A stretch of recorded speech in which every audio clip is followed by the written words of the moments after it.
dream team. So I think that's it. Enjoy the show. Thank you.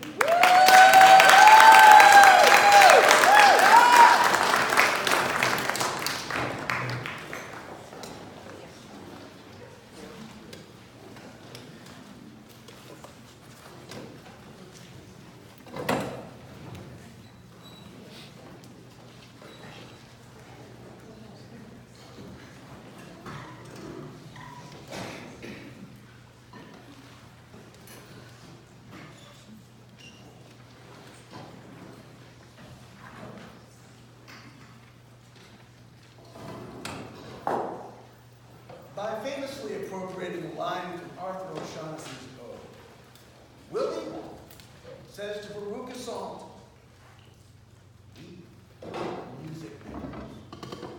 We are the dreamers of dreams." When Veruca Salt's dad, Mr. Salt, inquires, "What is this, Walker? Some kind of fun house?" Wonka replies, "Well, having fun." Welcome to the fun house. Thrills ahead. Remain seated with hands and legs inside the car at all times. Supervise young children.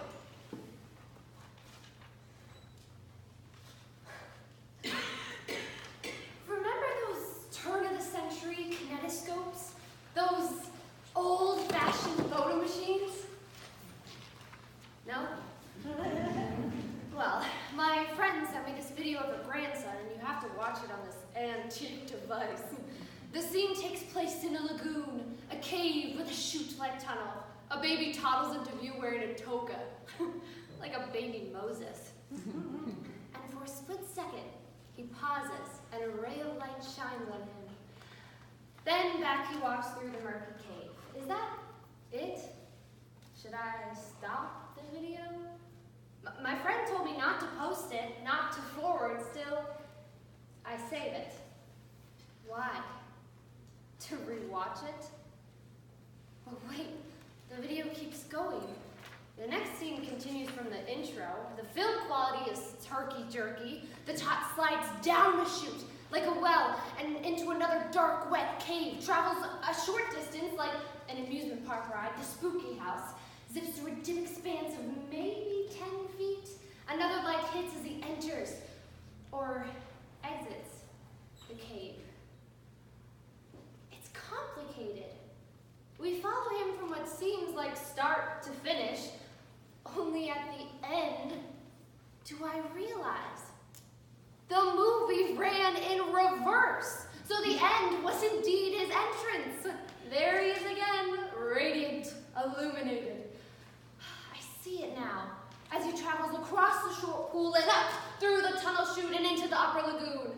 The light hits and he glows. At no point do I think this is a birth metaphor. Instead, I focus on keeping my friend's personal movie private, though I didn't particularly want to watch it. Part of me can't delete it. The hoarder part, the memory keeper. Point is, I would have lost the ending if I hadn't let it play out until he travels down the chute, which in retrospect we all know is the vagina. Speaking of which, a young woman is about to give birth in a hospital. She's in the hallway being prepped for delivery. 2 nurses tend to her. They confer about meds and she decides against natural childbirth. Initially, she wanted it. Now the young woman requests an epidural. One nurse stays with her. The other cleans the baby in a back room. They opened the woman and extracted her uterus and baby in one fell swoop, allegedly to make it easier for the mom. They bring the baby to the mom, who has now become a baby herself. Mom is about 9 months old. She sits up and holds her newborn in her arms. A bizarre illustration of babies having babies. And more babies. Oh,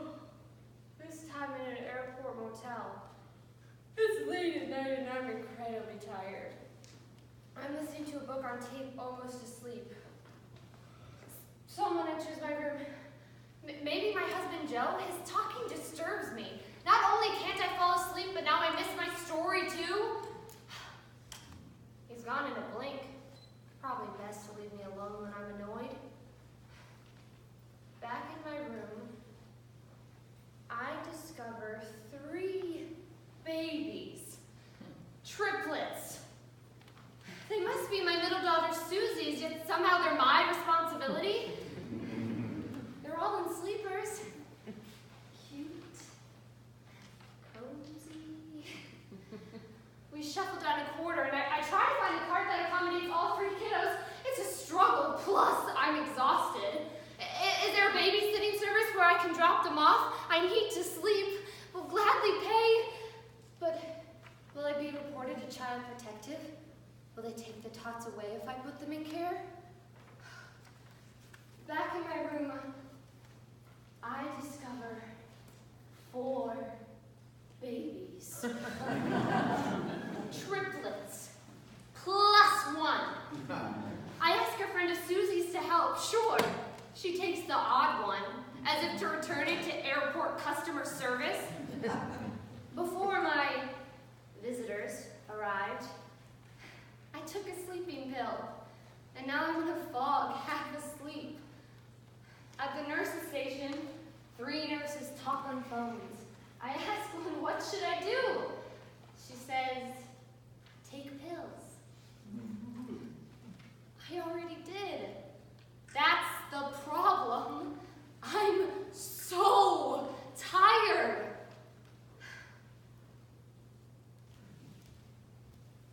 Like comedian, actor Abby Feldman says, quote, time for sleep, or as I affectionately call it, dying practice. End quote. Everybody dreams. Not everybody remembers them. This girl does. And she's going to let you watch. Thus transpires a complete and total dream aurora. My daughter Susie is pregnant. Before we set off from home, she leaves a note. Something vague like, be right back, or can't keep on. We head to the bus and take a seat in the back. Susie suddenly gets up and exits 1 stop before expected. I can't keep up. Quickly gather our cups of coffee, open and filled to the brim. It's hard to manage. My hands are full. I get off as soon as possible and hurry to catch up. Susie's way down the block. She comes out of the store, vomits, and collapses. Her fragile figure falls hard. My sense is she's been poisoned. It's understood the baby's dead. On and on the saga continues until we're exhausted. We enter a spiritualist shop with mediums and such. It's like a scene from Rosemary's Baby with the secret coven. I spot the cryptic note Susie left behind. An old woman found it and took it as a sign that Susie wanted out, to be free of her unborn baby, which definitely was not the case. We hear cries and follow the sound to the basement. The baby's alive.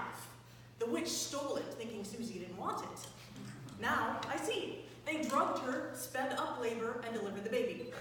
Elated and emotional, I exclaim, this is the best book I ever read. I'm moved from deepest lows to highest highs.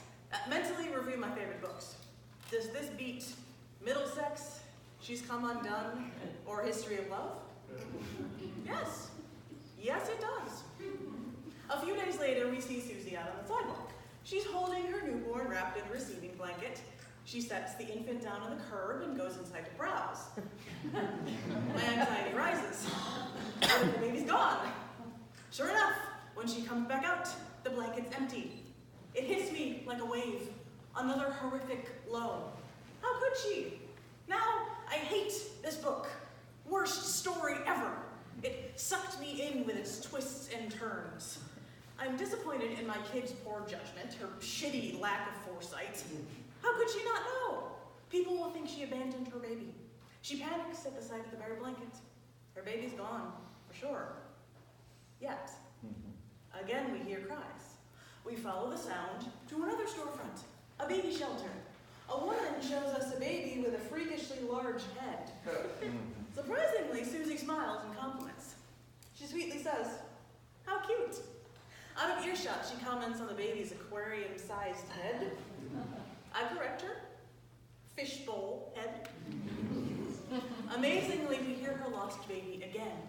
She takes it in her arms. Please let her appreciate its preciousness and how much she wants it. My heart alternately leaps and sinks as I follow this story. I'm still mad at this book. What is this? The book of life? Fast forward to me babysitting my Susie's little girl, my 2-year-old grandchild, Rose. We're alone in a small country cemetery. It's mid-February. We play between the graves and among the headstones. There's evidence of a visit by a group of school children, kindergartners. They left Valentine's. Curious, I look inside of you. It feels sneaky reading notes left for the dead, unknown strangers. A musical card doesn't play anymore. It makes a weak grinding sound. The envelopes each have a small, clear packet, each with a broken red and white mint. I offer one to the little girl who's still there. She has the good sense to refuse. Yeah, not the best idea. Could be tainted. I show the envelopes to my little granddaughter saying, Valentine's. This is a cemetery where my parents and their parents reside. Yet, being here with Rose feels anything but somber. There's a lightness and a presence of living souls. The proof is in those cards. We're never truly alone. At the cemetery again, this time by myself, there's a creepy cross-section of a grave, like an archaeological dig. The bare bones look exposed, violated. I turn away to avoid this unsettling sight. It begins to rain. Puddles fill up between the graves and among the headstones. I want to go, but it's a challenge to walk. To cross the flooded path, I hold on to the headstones for balance. In the immortal words of enigma/poet, Cat Stevens/Joseph Islam, oh, very young, what we need this time. You're only dancing on this earth for a short while. And as your dreams may toss and turn you now, you will vanish away like your dad's best jeans. Though you want them to last forever, you know they never will. And the patches make the goodbyes harder still. All right, one last cemetery dream. Picture it. I'm here at night, but not for a funeral, for a meeting or special event.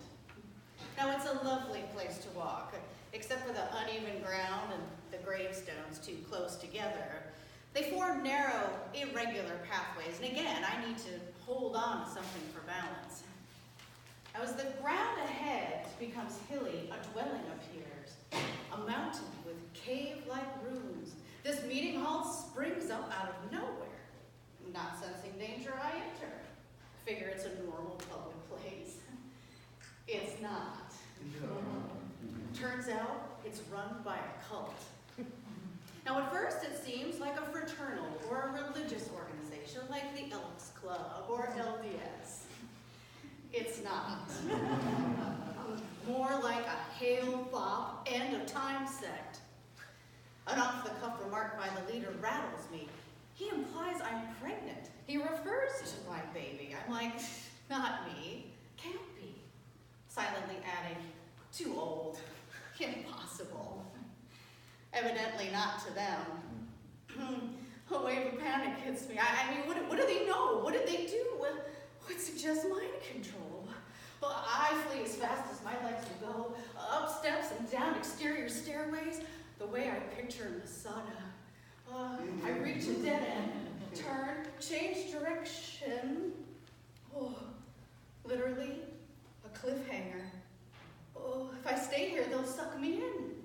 I'm on my own. No friends, except maybe no one. Closer to home now, near East Avenue.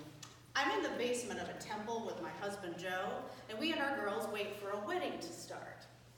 When he says, time to go, we head up to the chapel. Now, the reception's already started. Everyone's passed by except the smiling bride. And now I'm ticked at Joe. I mean, he made us late to arrive at this exact time and place. He wanted to be on the steps when the wedding party enters. He's like, oh goody, photo op. Well, we slink in after the ceremony's begun.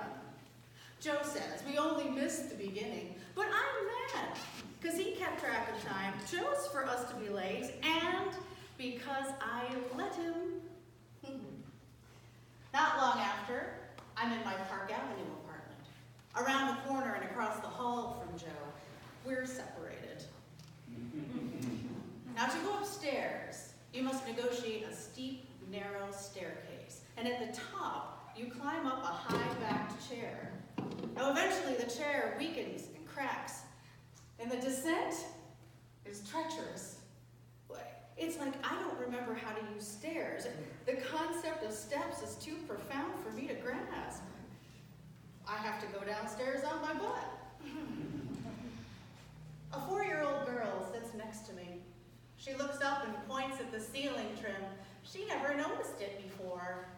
I say you're older now and more observant. I explain how different points of view allow us to see things differently. Perspective. Perspective, as in standpoint, or viewpoint, or angle. A friend and I are in a building with several floors, and on each landing, 2 or 3 actors stage a scene. Now the idea is observation. The object, remember every single detail. It's based on a book I once read, so I know how it goes. And more importantly, I know how to solve the test.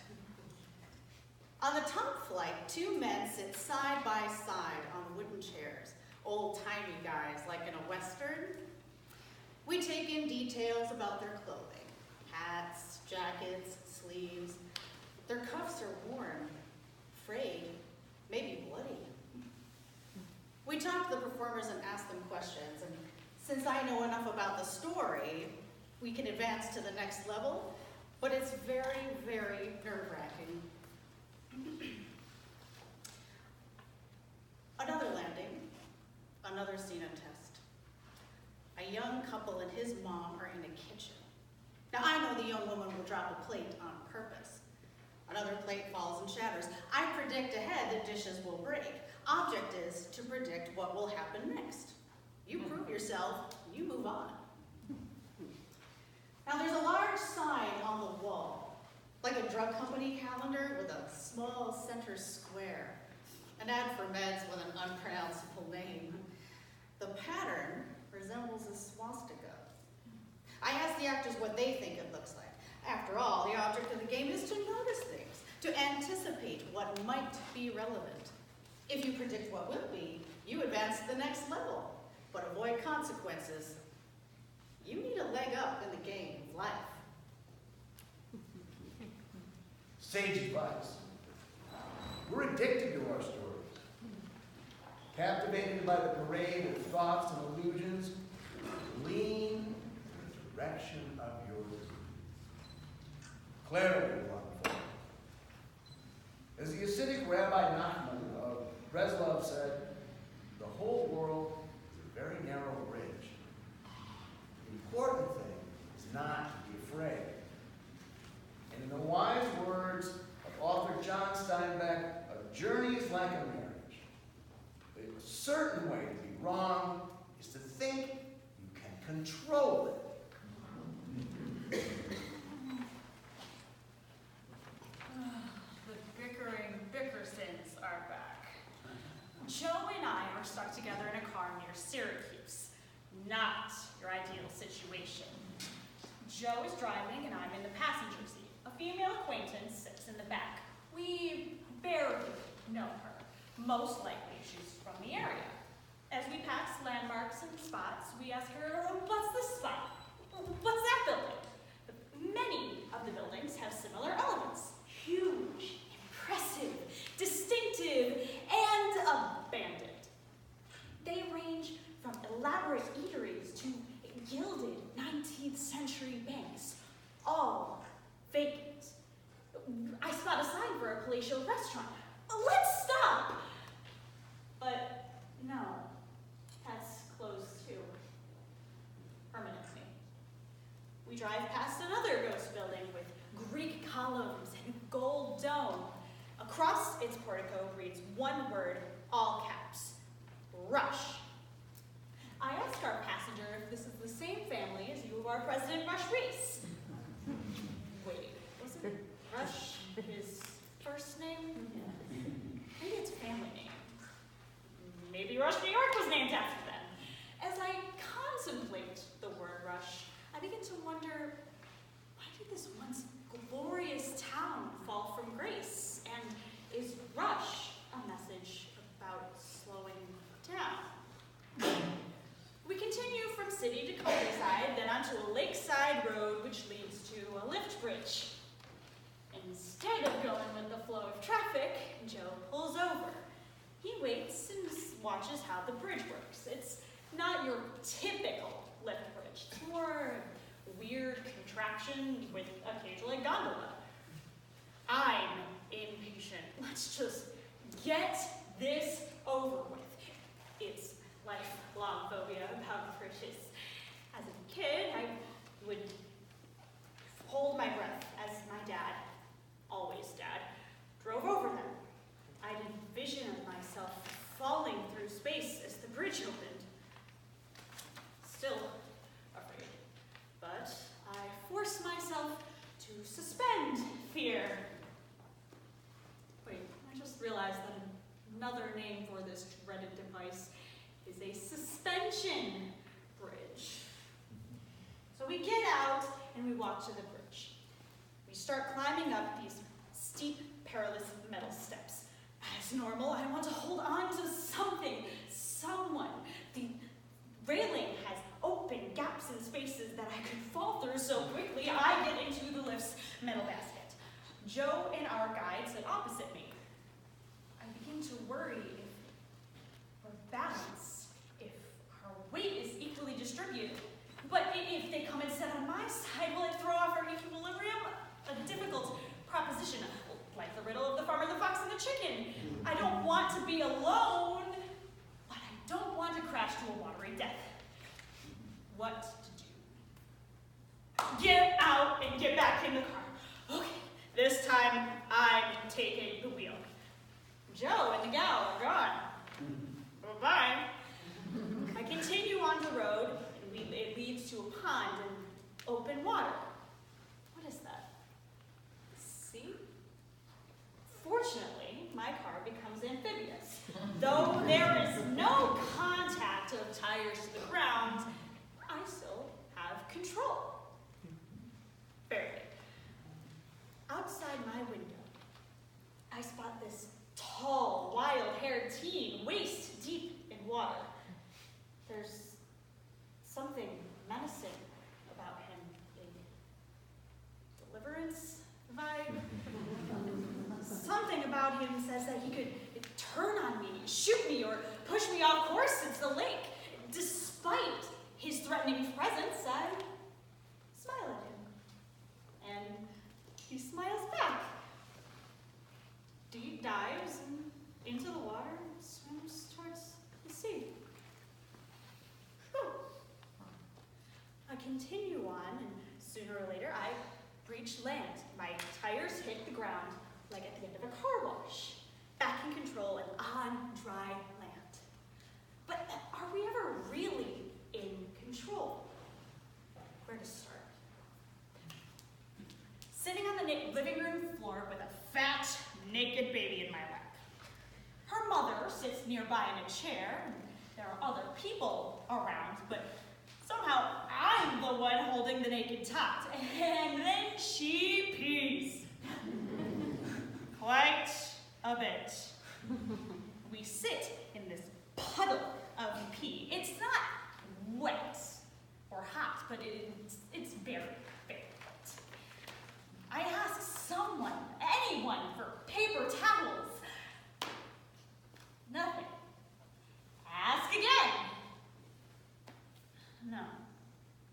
So I look and I go to find some paper towels, and somehow in my search I end up on a cruise ship. This huge yacht has 2 decks, maybe 3. On the top deck, I meet up with some women friends, recount the baby pee incident. The bathroom will have 2 paper towels. I go to the bathroom and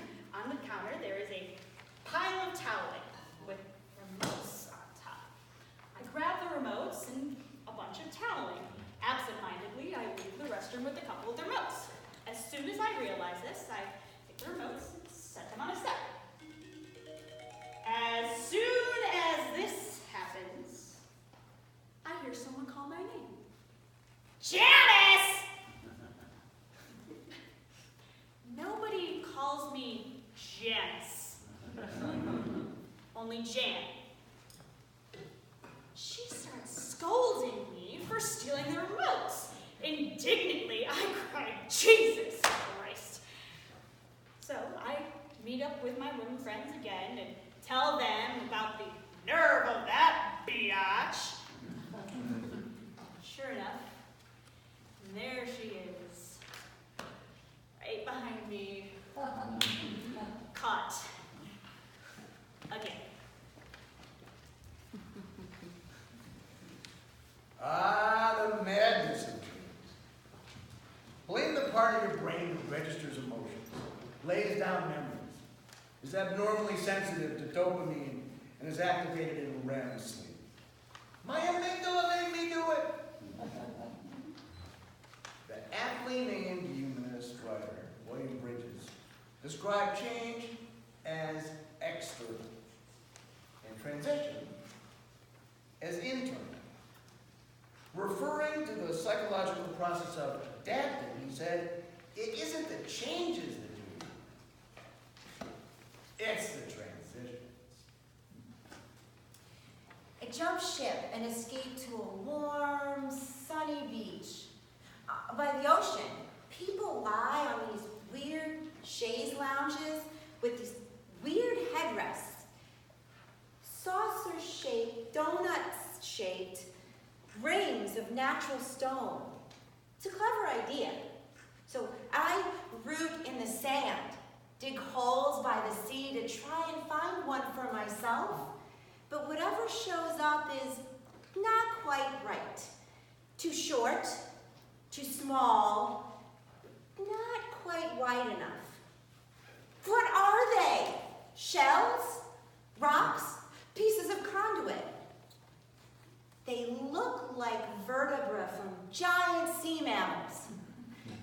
Too uncomfortable to be headrests, so I leave them in the water. On the shore, an unexpected discovery. A delicate white dress with simple black trim. Lost. Left behind. Forgotten. It's too small for me, but I could give it to a friend. Oh, wait, is that rude? Best to just leave it there. Let it be. Although, some things you just can't let be. My cousin, Margie, desperately wanted something for me, a family heirloom. So I ride my bike over to her nice suburban home. Special delivery. She's busy, distracted, on the phone with her mom. So I follow her into the kitchen. There's a large ceramic platter on the counter. It's clean, but I pick it up anyway and give it a quick rinse. To help. And to kill time till she's done. And because it's less obvious that I'm eavesdropping. Margie argues with her mom. She's a stubborn, strong-willed girl. It makes me sad. Her mom won't be around forever. As I place the platter back on the counter, Margie pauses long enough to wave goodbye to me. I wish aloud, if only I had one more chance to talk to my mom. Oh yeah, Jewish guilt. Yep. Meant to drive home the point, don't waste your precious time making yourself and your mom miserable. She absorbs my message with quiet acceptance. I ride my bike around the way I came, around the side yard, and Margie is there. She points out an alternate route beyond her property, down a yellow brick road. More specifically, a yellow brick driveway. It curves around, but not like in Oz. This route curves to meet the main road. It's dusk as I take off down the long, bendy driveway. At the end, the path meets the road in a hair tighten my grip, miss the tight angle, and fly off into the creek. Damn it! Now I have to haul myself and the bike up out of the water. It's tough hanging onto handlebars and a slippery riverbank all at once. I strip off my drenched jean jacket and tie it around my waist. It's dark as I ride off, cold and wet. But later that night, I come across a flock of birds. Ducks and geese, a flurry of white. Yeah. In a field near a pond, two farm women chat. I ask, what's happening? We tend the waterfowl, they say. It's mostly women's work. Well, the job ages them. They are prematurely wrinkled from exposure to the elements. They accept this as a fact of life. They don't love it, and yet it's their choice, almost a calling. They tell me about a duck fest. Yeah. A kind of pop-up circus in the woods where ducks and geese do tricks. They describe how when a flock takes flight, the ducks sometimes poo. It sparks and flashes like tiny fireworks, glittery poo dust. My youngest, Annie, is with me. The four of us crouch in a close circle. The duck keeper is my daughter and I. She's young, maybe 3 or 4. Something catches our eye in a nearby clearing. It's a projection of Shirley Temple, twinkling in pink light. A close-up in all her dimpled, curly-haired adorableness. As the projection flickers, she sparkles. The duck women set it up to draw kids to their woodland event. It works, Annie is mesmerized. She stares up at Shirley's glittering image. She picks up a lollipop and stares as the projector light shines through it. She gives a look as if to say, may I have it? So hopeful, excited. Yes, of course you may. My 2 favorite shining stars. A magical scene. You have to believe we are magic. Nothing can stand in our way. You have to believe we are magic. Don't let your aim ever stray. And if all your hopes survive, your destiny will arrive. I'll bring all your dreams to life for you. A single dream is more powerful than 1,000 realities, according to J.R. Tolkien, or at least attributed to him by the classic Lord of the Rings movie. All dreams are metaphors processed through our unconscious mind. Pooh dreams literally about processing our crap. Anyone order lots of control with a side of vulnerability?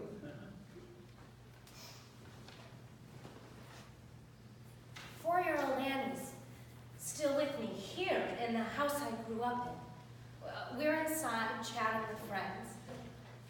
Out back in the garden, there's a mud pond. It's full of dozens of beavers and bunnies. The bunnies look like oversized stuffed toys. Of course, Annie wants to go outside and play with the fat furry critters, but what if the beavers are rabid? A legitimate concern. And she's out. I run after her, call her name, can't stop her. There's an elephant in the mud pond too. Albeit a smaller elephant with an even tinier baby. No bigger than a VW buck, but still plenty dangerous. My heart pounds as Annie runs towards it. In a flash, my little girl slips under the elephant. Panic! Is she crushed? No. She's okay. Filthy, but safe. She happily hugs a big chubby bunny. I force myself to enter that swamp. It's brimming with beaver and bunny and elephant poop. It's so disgusting.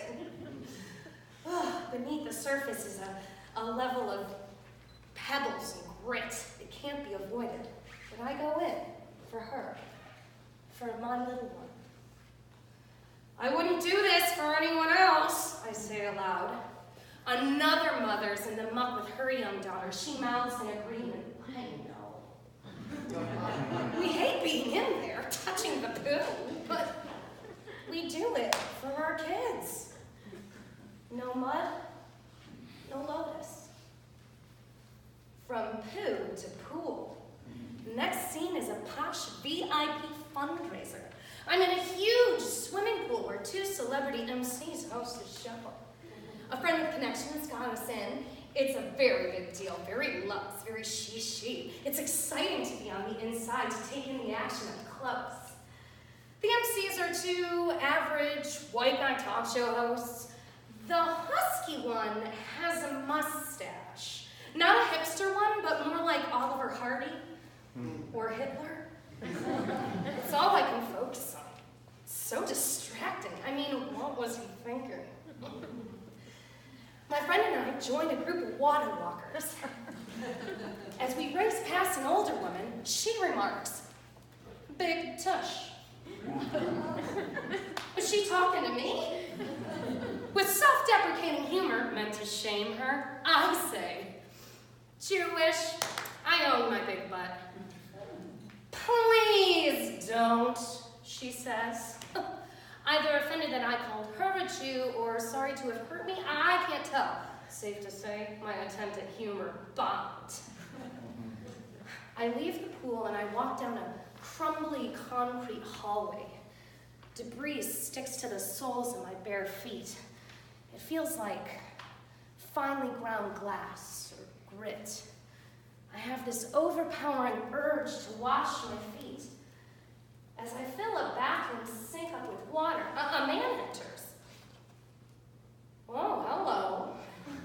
He's cute, confident and cocky in that young Brad Pitt sort of way.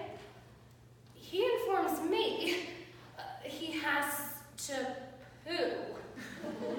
I offer to leave, but he's like, no, it's fine. He hands off his chihuahua to me. Both of them take a giant dump.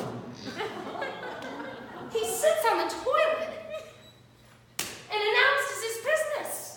He does his own omniscient narration from start to finish. He wants me to come over and see what he made.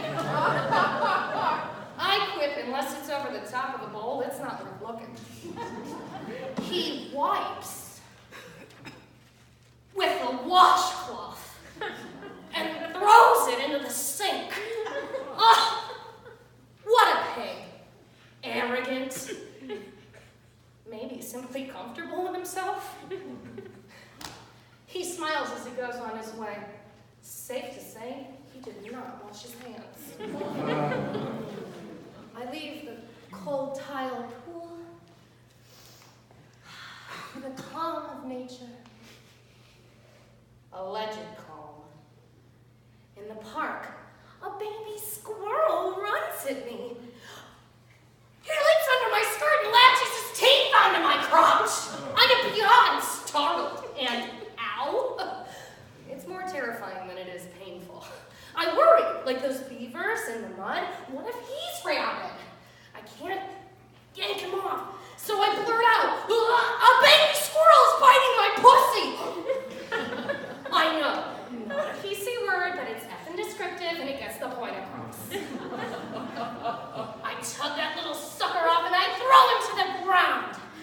That little rodent makes another dash at me. We go through the same cycle of bite, ouch, terror, pull him off. His tail is ragged, pathetic from the tugging. No longer looks like a squirrel's tail. Now it's striped. A baby raccoon. And he attacks. I grab that little sucker and I throw him down. Now, guess what? and his orange fur screams, "Tiger!" Figuring a tiger cub's bite is the worst, I'll distract him with food. He and a buddy, a dog, wrestle with each other on the lawn. They roll around, nip at each other. As I put the bowl down, he gets up. He poos half on the lawn, half on the dog, and then strolls away. He leaves a swath of tiger poo. Looks like dog poo, you really can't tell them apart. My takeaway? This bad cat'll ruin everything. Here's what you get for feeding him. Poos on the lawn, his friend, toys with me, toys with everyone. Change. Evolution. It's a natural progress. Transformation. Transmutation. Transcendent. Transgender. It's the T in LGBTQ. Trans is the word of the day. Transitions. Aren't they fascinating? Yeah, they are. So, from what I like to call the duty.com dream, I had to work. Downtown, near the river, is a big office building. It houses one of those multimedia news organizations. Inside, there's a celebration for beloved actress who recently died. They came out with a book to honor her life. I see the scene play out in front of me. I'm at the rear of the parade, arms outstretched, dancing as if to embrace the moment, though I don't belong. Beyond vast picture windows, sky, clouds, and a gold statue, like Atlas at Rockefeller Center, head and shoulders visible above the snow, just dazzling. I wander outside to take in the view. The manager follows. She'll take a picture of this gorgeous scene for me because I forgot my camera and my purse. Did I lose them? She sets her bag on the ground and the snow quickly covers it. As I dig it out for her, it occurs, my purse is on my shoulder, here, after all. Almost losing my purse reminds me to check my finances. So I gather my loose change and I head to the bank. It's a small towny place, not quite Mayberry, not Gunsmoke. People come and go in the back room, they greet each other and me, friends, couples, individuals. Some of them I know, some not. An elderly couple walk by deep in conversation, almost identical with their round bodies and short curly hair. There's a gentleness to them both. A guy saunters in with this broad Jack Nicholson kind of grin. He pauses to bask in the admiration of his citizens. The sheriff, Mr. Big Shot. Meanwhile, a teller behind the counter and a manager in front do a line of cocaine. It's no secret. In fact, they offer some to the sheriff. He ambles over and says, "This could set me off course." My sense is he never did coke, but what the hell? Good old boys, all of them. Well, not all. A burly young man enters with friends or family. He hands me 2 empty beer bottles, as if we take recyclables. I ask a bank employee if we should give him the 10-cent deposit, and as I ponder what to do, it occurs too late. This is a ploy. The dude in his ragtag group starts shouting, "We're lost! We're lost!" I take this to be some sort of freedom manifesto. The angry rebel threatens everyone. The elderly couple, the banker, the teller, the marshal. He takes us all hostage, walks us to the sidewalk at gunpoint. But the quick-thinking sheriff paints over a traffic sign. He covers the speed limit sign in yellow paint and writes over it 2.0. A brilliant plan to slow down traffic. Less people to be hurt in this, terror attack? Protest rally? The anarchist jumps up on the bank steps, but his brother locks arms with him. He risks his own life to defuse the situation. So grateful to his brother for calming him. Scary how things can turn on a dime. I did not see that coming. Oh, speaking of not seeing and being lost, picture an independent living facility. One of those big rambling complexes with a main building, and off of that, wings, hallways, suites. I'm vaguely aware of who lives here. One mild-mannered resident reminds me of Law & Order, Sam Waterston. His look, his vibe.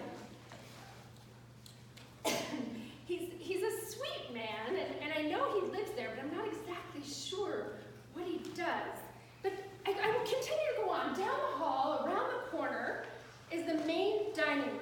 Important only because if I become lost, it's one of my vectors. You know, like you are here. I continue to wander, confused and alarmed. I can't find my way. Nothing is quite right. Everything is off, like an alternate universe.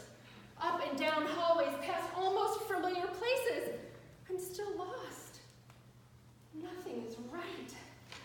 But I continue to search for home base. And along the way, I meet these three elderly sisters in matching old lady outfits.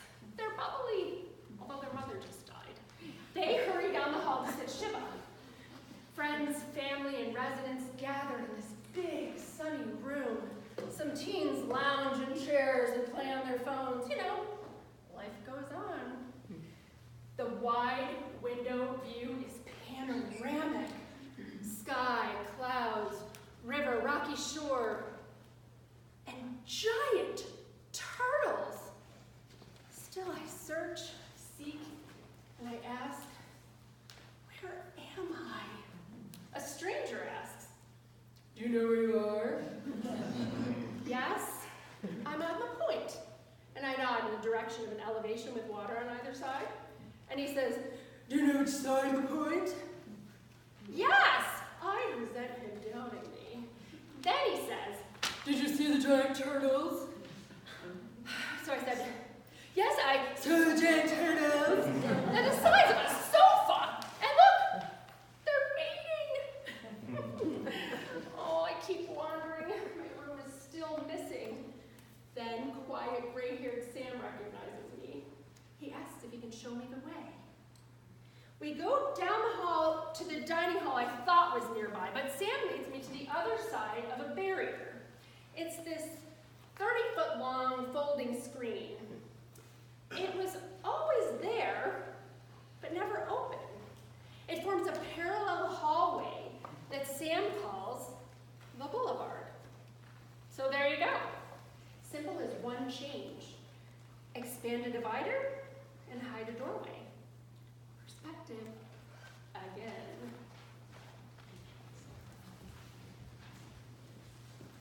French-born novelist and erotica writer Aeneas Nin said, we travel. Some of us would rather seek other states, other lives, other souls.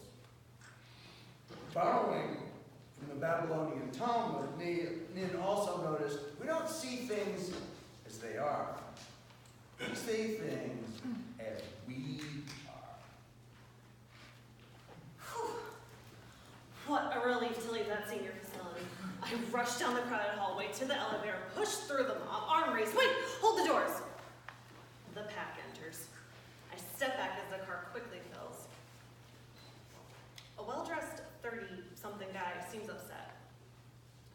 He wants to lean against the back wall. I offer him my spot on the condition he'll let me lean on him. We both need support on this short ride.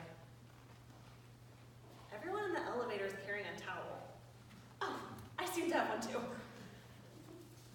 Mine's the oldest, rattiest one, but you can still detect a faded design. A souvenir beach towel from the 60s. Is that about Florida? In the lower left corner, I can make out a Hojo's.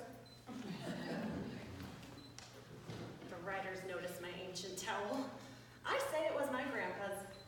Always on hand for our Miami visits, washed too often and hung to dry in the sun. Grandpa and his brothers had a tailor shop. My cousin Ben's dad was one of the uncles, and Ben held on to 3 women's suits from decades back, no doubt from the business. He asks me to try one on. It's a 2-piece knit model with a high-end designer label. The tags are still on it. He's sitting on a gold mine. When I say it's worth thousands, Ben laughs. It's only their old ticket with an inflated price, a wink and an F you to the fashion industry. But the suit fits perfectly. Upon closer inspection though, flaws are obvious. With the jacket spread out on the bed, moth holes are visible. Can we hide the decay? Is it wrong to cover it up? As I touch up the holes, dots of paint bleed onto the bedspread.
hot spots until he pointed them out.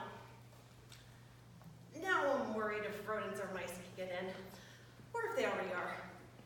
And if so, can they crawl out? That's all I can think about. The realtor follows me indoors. He hovers from room to room, which makes me nervous. As he looms, my anxiety grows. I sneak a phone call to a friend and whisper his name. Schwartz! If anything happens, she can accuse him. I retreat to a small bedroom. Under rumpled bedding, there's a bunch of stuffed animals. Do I share this room with a child? Or am I the child? The simple task of making the bed somehow humanizes me to him. Suddenly, the fear evaporates, the invader shrinks, and I'm free to go. Free to go, but not to leave. Those holes have a hold on me. I'm obsessed with the one in the living room carpet. It goes clear through. You can see into the basement. You can almost fall in. You can see the space between the floorboards. Holy holes, Batman. Our basement is filled with junk. At least it's cool finds, like a bucket of vintage toys, trinkets and treasures, gumball machines, and balls. Lots of balls. On and on I sort through bins of old things. My mantra is, let go of what no longer serves. Dozens of dusty boxes pile up near the door, too heavy for me to carry. I ask my husband Joe to take them out, and he says, there's a nicer way to ask. Well, maybe, but I feel trapped, claustrophobic. I feel the crunch of dried bugs and spiderwebs in my teeth. Speaking of teeth, I kick a box and something skitters, like mice, but not. A flock of subterranean rodent bugs scurry out. Their black leathery hides glide across the floor like stingrays. I pick up a critter, and it bites. Curiosity turns to kill. In comes my eldest daughter, Cookie, huge animal lover. She picks up the creatures while one after another, they puncture her wrist. Why do you let them, I ask? Because they're worth 30 grand each. She can sell these damn troglodytes. They'll leave brutal marks, but she'll make a killing.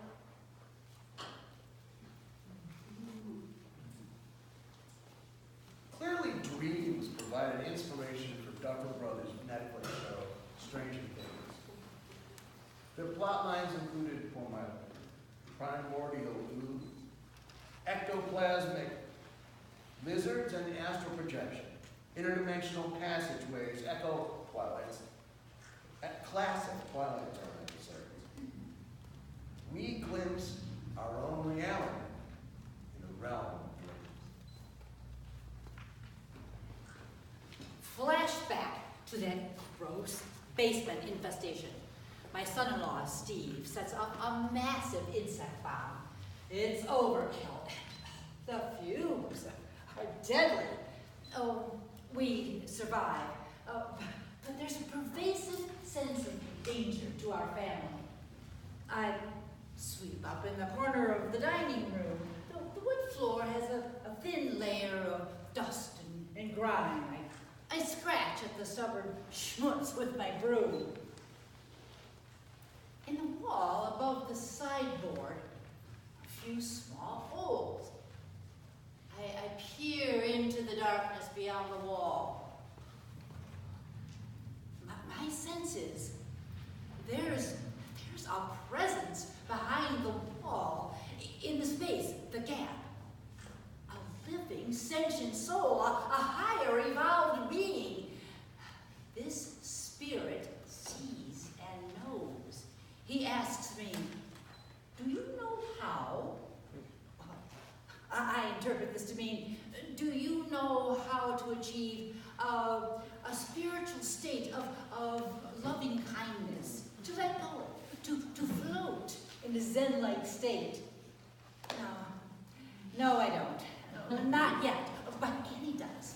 She's close to nirvana, which is partly why I'm clean, to achieve a sense of unclutteredness. As I sweep, a folded dollar bill appears at my feet. Like someone sent it. On closer look, it's a 10, more than I thought. Feels like a gift from the universe, from that wise voice behind the wall. Like a tip, as if to say, you're doing okay, I have faith in you, you will reach enlightenment. Feels amazing, this awareness. I'm not there yet, but I'm not alone. Joe and I take front row seats in our temple sanctuary. We arrive early to watch our grandson lead the service. We want a perfect view. Henry enters with his class and walks up the aisle to the bema. There he is, in the center. We exchange a warm glance of recognition. A commotion in the back row catches my eye. A woman's on a stretcher. She's 9 months pregnant. The EMTs carry her out. Days later, I run into this woman. She's homeless. She lies on a curb. What can I do? Take her and her baby to live with me? My sleep issues make this impossible. I run to the corner convenience mart. Can anyone help? No. Leave the deli and dash across the street to another shop. It's a race against time. Leaving the last store, I head down the sidewalk. Around the corner, a mom and her little girl stand by their bikes. Can it be? It's my mom and me. Oh, I recognize us. Her dark hair with a unique white streak, my ponytail and striped sundress. My mom and me, oh my God, I can't believe my eyes. It's a totally startling time warp. I approach them and announce, you are my mom and me from the past. And I ask to take their picture, but my purse is empty, no phone. They walk their bikes with me to my car. You're beautiful, my mom tells present-day me. She approves of the woman I have become. But where is she? My middle-aged mom. She must be gone now. My heart breaks. Remarkably, another time travel element arises. I open the hall cover. On the top shelf sits a large leather-bound book, an old chestnut brown ledger. I take it down and examine it. This huge journal is a record of my dad's family. A story unfolds in words and sketches, photos and film. Oh, some memorabilia date back to 1905 when my grandparents arrived at Ellis Island. Some souvenirs from the old country. The book lists names of unfamiliar relatives. It's like an old school Ancestry.com. The legend reveals a day in the life of my childhood home. A time capsule movie seen through a portal. My parents are in the kitchen with my brother Les. Oh, my grandma. Oh, my bustling grandma. She stirs and cooks and bakes. She hums as she braids the challah and stirs the cholent and makes sweet kugel from flour and fat and sugar. Oh, you can't imagine how satisfying these foods are. The mere thought of them alone fills me with infinite warmth. Oh, there's Grandma. She dries her long white hair. She leans over and brushes, and braids and twists it into a bun. She smiles, content, relaxed. Must have been that brief window when she lived with us, a reprieve from the old age home. Oh, thank goodness Grandma left her recipes in the cupboard, and Grandfather his ledger, his legacy. The doorbell rings, and Dad gets up to get it.